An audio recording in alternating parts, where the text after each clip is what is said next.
everybody. We're back at Southboro Wellness with another episode of Southboro Wellness Celebrates Southboro Women.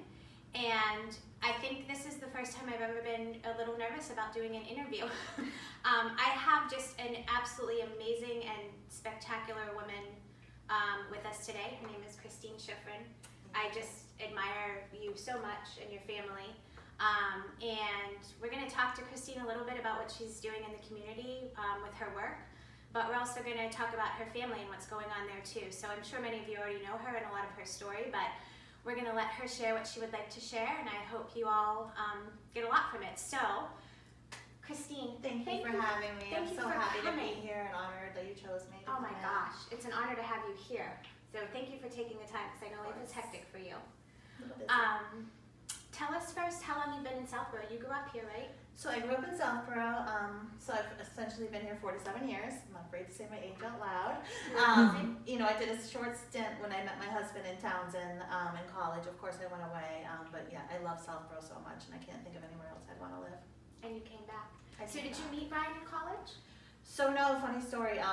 Brian, before he was a lawyer, was a realtor. Oh, okay. And my sister met him at a realtor class and thought that he was just the most perfect guy for me, and it turned out that it worked you out. were set up by your My sister, the only person she ever set me up with in my life, met him at a class, and then she came back the next day, and at that point we had our photos on our cards, and she said, you know, I'm going to set you up with this guy, he's so great.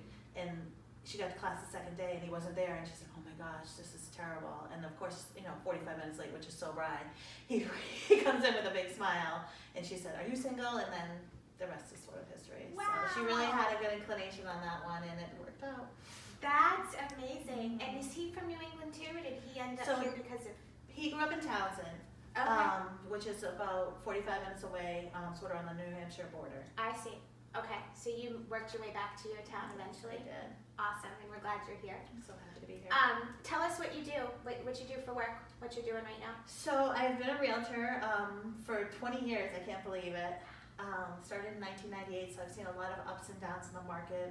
Over the years, I've probably sold, you know, a couple hundred houses. I've spent so much time developing relationships with my clients. I really, really love my job. I'm at Andrew A.B. Realtors in Northborough now, which is sort of like a small boutique firm.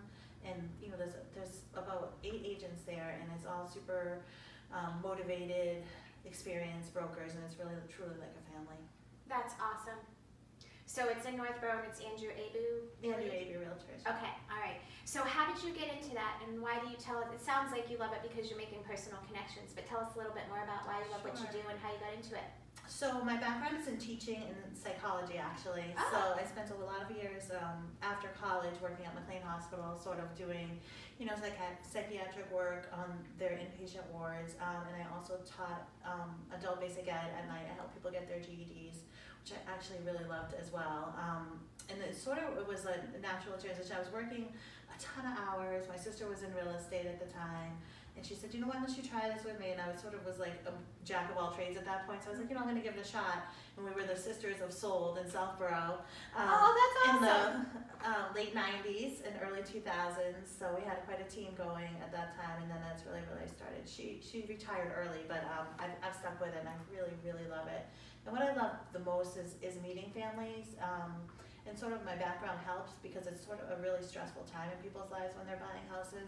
So I feel like I'm really able to counsel them and, you know, provide my advice and keep them calm, because I think that's really important when you're buying or selling a house, because, you know, it is a super stressful time for people. Sure. And I can also use my roots here in Southboro to sort of like show people around and show them everything that this area has to offer. Sure. Because I know it so well.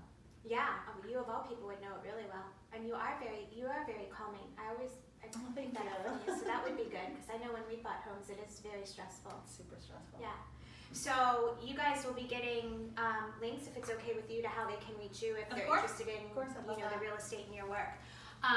We'll put that you know, with all the comments, so you guys will definitely see that too.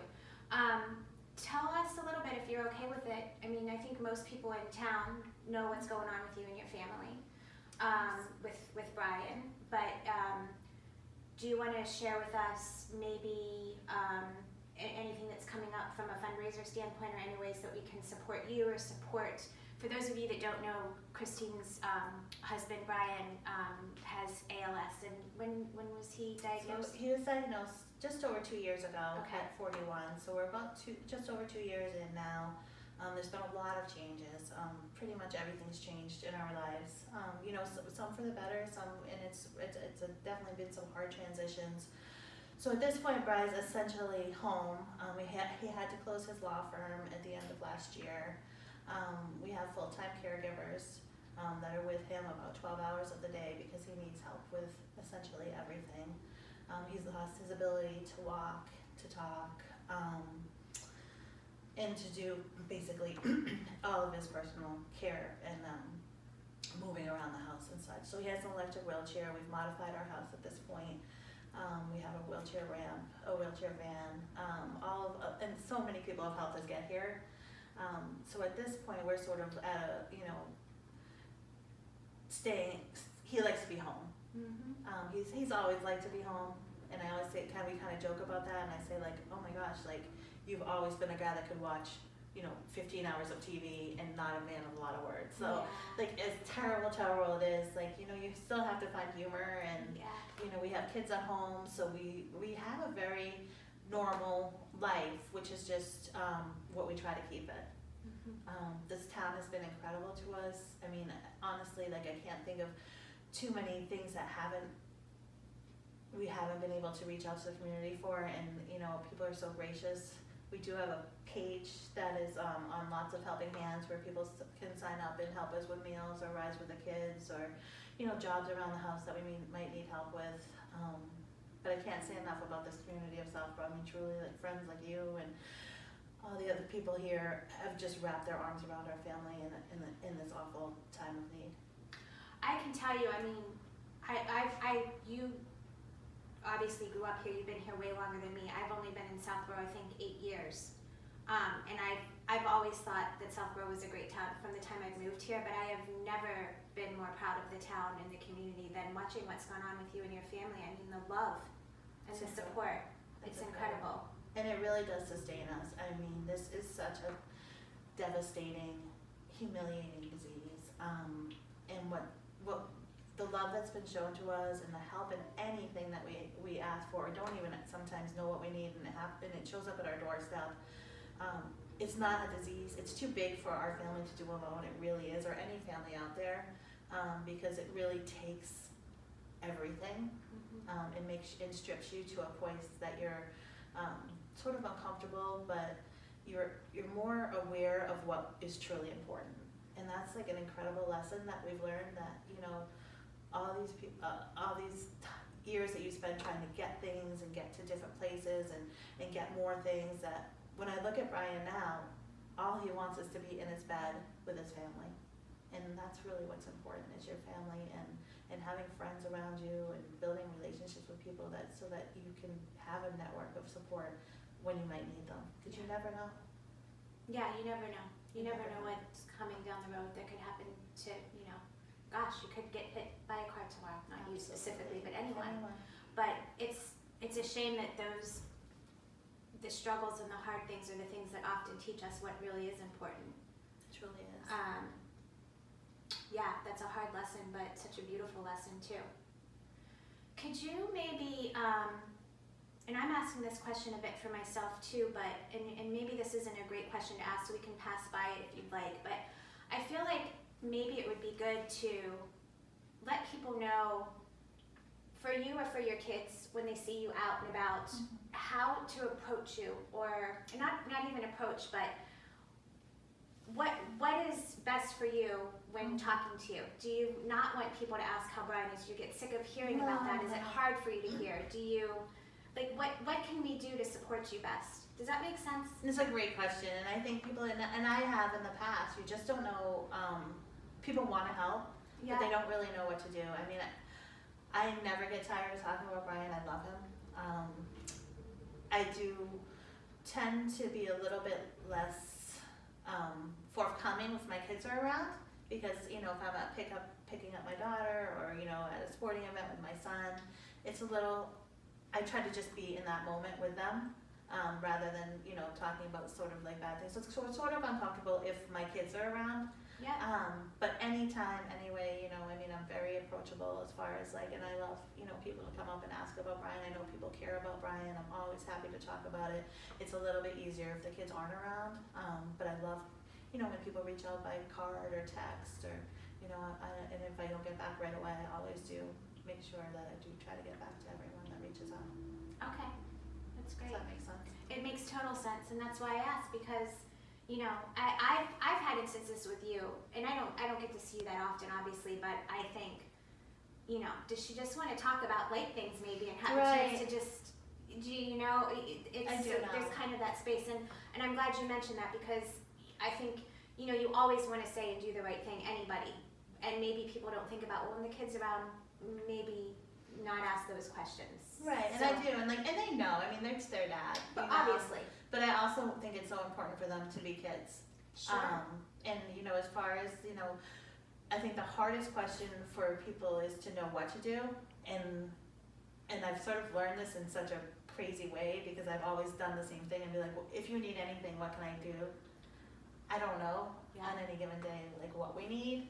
So sometimes like the best things have been, you know, when people just do something. Yeah. You know, maybe it's like, can Courtney come over and play today? Or can Charlie, you know, that's happened quite a bit in the last couple of years. I mean, to keep my kids out and happy is so important so that I can deal with what I'm dealing with at home Yeah. and know that they're okay. Because through this whole thing, that's truly what's the most important to me as a mom, is that my kids are gonna stay on track and be okay.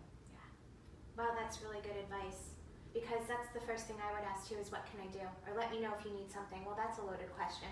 Right, because honestly, when you're in this position, like you don't know. Yeah, you're You know. probably just getting hour to hour, moment to moment. A lot Yeah. of times, yeah, between work and the kids and taking care of Brian and I, you know, it's just like, I don't know. Yeah, I can imagine. It probably feels like a blur sometimes to you. It does. I mean, it's still. I mean, and I said this to you when we first were talking before we started. Is that, you know, our house isn't a sad house. It's a really happy house. It's a house that's a lot more normal than people probably think. Though, you know, we've made modifications and we have a ramp outside. We laugh. You know, we're just kids doing homework and kids playing soccer in the backyard and parents that are, you know, laughing and loving each other. It's not a scary place. It's a place full of love. It really is. It gives me chills, really. Because I think the best way to drive out fear and scary things is through love, right? It is. And you still have to keep living. You have to keep living. Yeah. And you can't pick what happens to you, but I think it's so important, again, as a mother and as a person, to pick how you respond to it. Sure. You know, I don't know how much longer Brian will be here with us. I hope for a long time. But I know in my heart that I'll be okay, my kids will be okay, and we'll always, always have that love for him. That's amazing. You are one of my heroes because I just see you living your life, and that's what we were talking about before we started this interview, is that I wanted to just pick your brain a little bit, and I think you pretty much have already said, is like, there are people that struggle with some awful things, and you are just remarkable at how you're living your life and getting through this, and not, you know, just like you said, you can't always choose your circumstances, obviously. We usually don't get to choose our circumstances, right? Things happen that are out of our control, but we can always choose what we're going to do with them. So, I don't know, I think you probably answered that question already, but if you have any other advice about how you... I mean, I think Brian and I have always sort of been spontaneous and wanted to have a lot of fun memories. So I feel like we never sort of hesitated when we wanted to do something with the kids, and I'm so grateful for that because my kids have done so much. I mean, not, you know, crazy things, but we've done so many trips, and they've been to the World Series and these Red Sox games and these Bruins games and to Disney World a bunch of times. So I feel like at the end of the day, like, and I say to my kids, like, you know, think of all the things we've had in these 10 or 13 years that, you know, Dad was really healthy. I mean, that's more than most kids have in a lifetime. So I say to people, like, take the vacation, you know? Don't, you know, it's never gonna be a perfect time. You know, we've always sort of been like, okay, let's go away this weekend, and we do, you know, if you can make it happen. It doesn't need to be something fancy, but it's a memory, and your kids are gonna be so grateful for that, and you really are too. You know, as far as relaxing and things like that, I mean, I like to read, I like to go on walks, you know, I like to, when I can, get out with friends. It's like, I like connections, I like to feel connected, and I feel like this community is so great at wrapping their arms around people. So when I am out, like I feel very connected. I love it. That's fabulous. You're amazing. Thank you. It reminds me of, I just listened to a podcast last week with a woman named Chris Carr who had cancer that is incurable, but is now, I don't know how many years out, still living with cancer that she was supposed to die after at the most 10 years, and it's been years past that. But one thing that she said that stuck out to me was, this life is terminal, we're all gonna die. Of course. Every single one of us are gonna die. Some sooner than others, but we're all dying. But how many of us are gonna choose to really live? So You know, and I think that kind of sums up everything that you just said, that you don't know what's gonna happen. it's so powerful, and I feel like you just have to get up and do the best you can. Yeah, You know, I mean, none of us are gonna kill it every day, but, you know, if you can, you know, 80% of the time feel like you have a really great day, you're doing good. you're amazing. You know? Can you tell us before we wrap up, how, this is gonna be such a silly question, you said don't ask how to support you, but can we still be supporting your family specific financially or in other ways? So we do have the Lots of Helping Hands site. So it's a Okay. website called Lots of Helping Hands, and our family's under Shift Strong. Okay, So you can join there as far as some friends set that up for meals, Yeah. yard work, that type of thing. okay, We also had another friend that started a GoFundMe. I mean, I think right now, like, our needs are sort of good in that regard. okay. You know, I think that we loved the roller skating fundraiser. Oh my gosh, so fun. I think we'll plan something that's a family, something like that again, Mhm. this year if we need to. Just because I felt like the vibe there was so powerful to get this community and for our kids and my kids to all get together.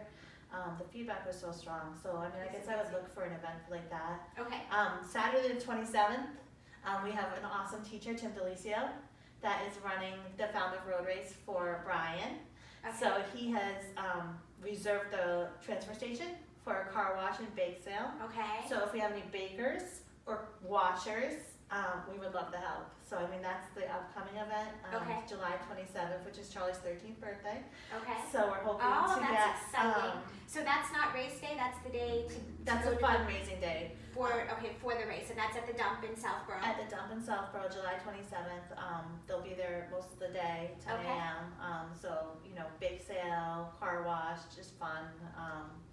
Because when people run the Falmouth Road Race for ALS1, which is this incredible organization that has truly wrapped their arms around us, they need to raise a minimum of $1,000. And Tim just ran Boston for Brian, which was amazing. So he raised How a bunch of amazing. money for that, so we're really trying to help him out with this one. Okay, that's awesome. So we'll definitely put all that information out too, in case you missed it as we were talking. And then lastly, if we want to donate to the cause of support for ALS and finding a cure, it would be ALS1, correct? ALS1 is incredible, and the other organization that is truly amazing, who sort of partnered with ALS1 is Compassionate Care ALS, and that's CCALS, and they provide equipment to families like ours. So they gave us a scooter and a wheelchair, and they helped us with a stair lift to get Ryan upstairs. I mean, anytime I need anything, I can call Ron, and if he can't get it for me, he'll find a way for me to figure it out. Okay. So And is that a local organization? They're out of the Cape. They're out of the Okay. Cape, and they just built this incredible Respite Center at the in Falmouth for families that can go there and go to the beach. It's all 100% handicapped accessible. It's free for families to go to. So that's another incredible organization as well. That's amazing. Okay. So to donate and help with the Respite Center, would you donate to that particular To organization? CCALS, CCALS. yeah, Okay. Compassionate Care ALS, and then ALS1 is sort of the pioneer of the treatment and the cure. Yeah. It's all the great doctors wrapped around together that are at MGH. That's Brian's true doctors, and people in this area that are having that are coming down with ALS. So, and I really do think the cure is going to come from Boston, which is what another great reason to live here. Okay. Wonderful. So we'll put all the links up to all of those things you just said. That was a big mouthful, but Yeah. we just definitely want to get the information out on that too. Is there anything else you'd like to share with us, or anything I missed that you feel is important to? No, I mean, I love, I'm so happy to be here. You personally have been such a great help to us as far as doing some research, without even being asked is another thing. Like when people ask what you can do, you just reached out to me and said, how can I looked up some things, and these are some things that I think might really help Ryan, and you showed up at my door with them, and you know, we're so lucky to have a space like this and a person like you that Oh is my doing that gosh. kind of stuff for people in our community. I can't thank you, because I did very, very little.